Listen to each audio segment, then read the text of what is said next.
తాడేపల్లిలో మాజీ సీఎం జగన్మోహన్ రెడ్డి మాట్లాడుతున్నారు. లైవ్ లో చూద్దాం. డబ్బులు కడితేనే వైద్యం అందిస్తాము అని చెప్పి ఈరోజు పేదవాడిని డబ్బులు కడితే తప్ప వైద్యం అందని పరిస్థితిలోకి అప్పుల పాలు చేస్తా ఉన్న పరిస్థితి ఈరోజు రాష్ట్రంలో. ఏ రైతుకు కూడా ఈరోజు గిట్టుబాటు ధర రావడంలా, ఏ పంటకు ఈరోజు గిట్టుబాటు ధర రావడంలా. మళ్ళీ దళారీల వ్యవస్థ వచ్చేసింది, ఆర్బీకే వ్యవస్థ కుప్పకూలిపోయింది, ఈ క్రాపింగ్ గాలికి ఎగిరిపోయింది, ఉచిత పంటల బీమా కంటికి కనపడకుండా తెరమరుగైపోయింది.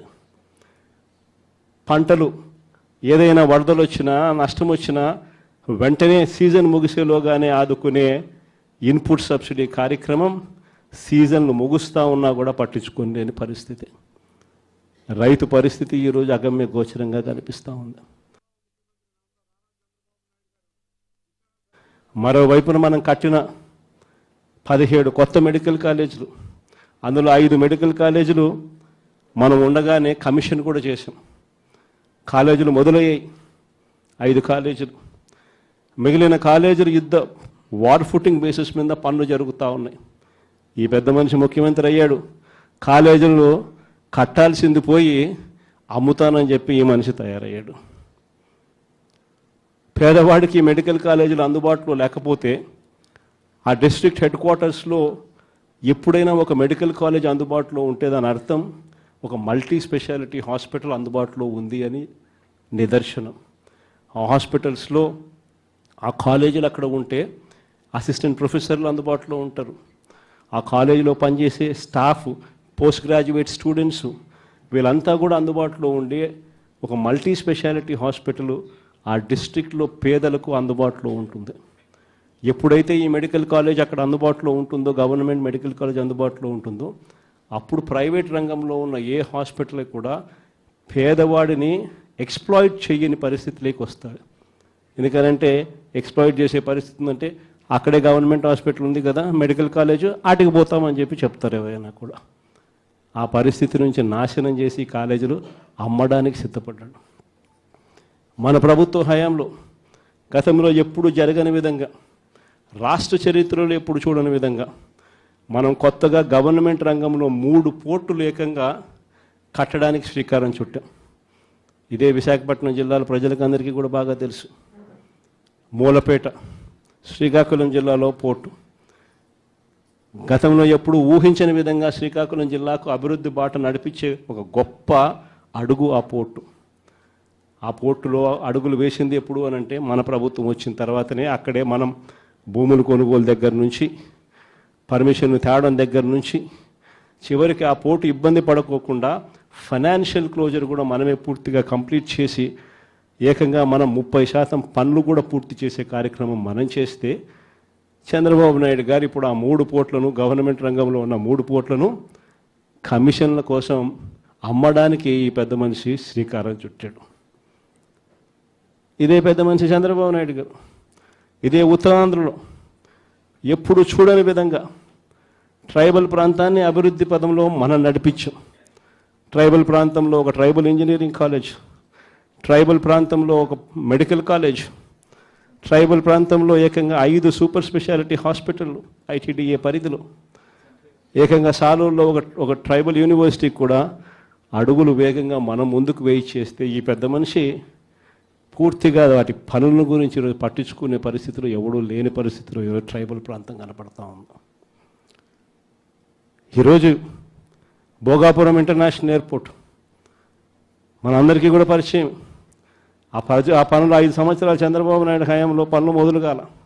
బ్యాలెన్స్ ల్యాండ్ అక్విజిషన్ పూర్తి ఎప్పుడైంది అని అంటే అది మన హయాంలో. ఆ ప్రాజెక్టు శంకుస్థాపన ఎప్పుడు జరిగింది అని అంటే మన హయాంలో. ఆ ప్రాజెక్టు 30% పనులు ఎప్పుడు పూర్తయ్యాయి అని అంటే అది మన హయాంలో. ఏదైనా కూడా విశాఖపట్నం కానీ, ఉత్తరాంధ్రకు కానీ, రాష్ట్రంలో మరొక చోట కానీ, ఇంకొక చోట కానీ ఎక్కడైనా అభివృద్ధి పథంలో పనులు ఏదైనా జరిగాయి అని అంటే, చివరికి నాడు నేడుతో స్కూళ్ళు సైతం అభివృద్ధి ఎప్పుడు చెందాయి అని అంటే అది ఒక్క వైఎస్ఆర్సీపీ ప్రభుత్వ హయాంలోనే. ఈరోజు అన్నీ కూడా నాశనమైపోయిన పరిస్థితి కనిపిస్తూ ఉన్నాయి. ఈ పెద్ద మనుషులు అన్ని రకాలుగా కూడా వ్యవస్థలన్నీ నాశనం చేశాడు. ఇచ్చిన హామీలు ఏవి కూడా నిలబెట్టుకునే పరిస్థితిలో లేక ఈ పెద్ద మనిషి ప్రతిదీ కూడా ప్రజలను వెన్నుపోటు పొడిచే కార్యక్రమం చేస్తూ ఉన్నప్పుడు ఆ టాపిక్ నుంచి ప్రజలను డైవర్ట్ చేసేందుకు ఏ ఒక్కరూ కూడా ఆయనను ప్రశ్నించే స్వరం వినపడకుండా చేసేందుకు ఈ పెద్ద మనిషి చేస్తూ ఉన్న పాలన భయానక పాలన సృష్టించడం. ఆ భయానక పాలన సృష్టించడంలో భాగంగా ఈరోజు రెడ్ బుక్ రాజ్యాంగం నడుస్తూ ఉంది. ఈ రెడ్ బుక్ రాజ్యాంగంలో ఎవరైనా కూడా గొంతు విప్పుతారు చంద్రబాబు నాయుడుకు వ్యతిరేకంగా అని చెప్పి ఎక్కడ చంద్రబాబు నాయుడు గారికి అనిపించినా వెంటనే ఆ మనిషి గొంతు పట్టుకోవడం, ఆ నులిపేయడము అనేది ఎలా అనేది మాత్రమే చేస్తూ ఉన్నారు. మొట్టమొదటిసారిగా చూస్తూ ఉన్నాం మ్యానుఫ్యాక్చర్డ్ విట్నెస్లు. అంటే ఒక నేరంతో ఒక మనిషికి సంబంధం ఉండదు, కానీ ఏకంగా వీళ్ళకి సంబంధించిన ఒక వ్యక్తిని క్రియేట్ చేస్తున్నారు. ఆయన చేత ఆయనను అప్రూవర్ అంటున్నారు, ఆయన చేత ఇష్టం వచ్చిన మాటలు మాట్లాడిస్తున్నారు, ఒక ఎవిడెన్స్ మ్యానుఫ్యాక్చర్డ్ ఎవిడెన్స్ క్రియేట్ చేయిస్తున్నారు, ఆ మనిషితో ఈ మనిషి పేరు చెప్పిస్తున్నారు, ఈ మనిషిని ఇలా అరెస్ట్ చేస్తూ ఉన్నారు. ఇంతవరకు ఎప్పుడు హిస్టరీలో ఇటువంటి కార్యక్రమాలు ఎప్పుడు జరగల. ఒక తప్పుడు సాంప్రదాయానికి పెద్ద మనిషి చంద్రబాబు నాయుడు గారు ఈరోజు బీజం వేస్తూ ఉన్నాడు. ప్రతి నియోజకవర్గంలో కూడా పాత కేసులు ఏమేమి ఉన్నాయని చెప్పి తవ్వుతున్నారు. ఆయన పాత కేసులలో ఇప్పుడు మన ఎమ్మెల్యే క్యాండిడేట్లను ఎలా ఇరికించాలి అని చెప్పి ఆ కేసుల్లో ఎలా ఇరికించాలి అని చెప్పి ఇప్పుడు చూస్తూ ఉన్నారు. ఏ తప్పు జరగకపోయినా కూడా యాక్టివ్గా ఎవడైనా కార్పొరేటర్ ఉన్నా, ఎవడైనా ఎంపీటీసీ ఉన్నా, ఎవడైనా జెడ్పీటీసీ ఉన్నా, లేకపోతే ఎవరైనా లీడర్ ఉన్నా సరే విజిలెన్స్లో ఎలా ఇరికించాలా, తప్పుడు కేసు ఎలా పెట్టించాలా అనే సంస్కృతితోనే ఈరోజు పాలన సాగుతూ ఉంది. నేను ఒకటి చెప్తా ఉన్నా, ఈరోజు కష్టంలో ఉన్న వైఎస్ఆర్సీపీ అన్నదమ్ములను నేను ఈరోజు చూస్తూ ఉన్నా. నేను మీ అందరికీ ఒకటే చెప్తా ఉన్నా, మీ అన్నగా, మీ తమ్ముడిగా, మీ బిడ్డగా ఒకటి చెప్తా ఉన్నా. నెక్స్ట్ వచ్చే జగన్ 2.0లో పరిస్థితి ఈ మాదిరిగా ఉండదు. ఈరోజు ప్రతి కార్యకర్త కష్టాన్ని చూస్తూ ఉన్నా కాబట్టి చెప్తా ఉన్నా.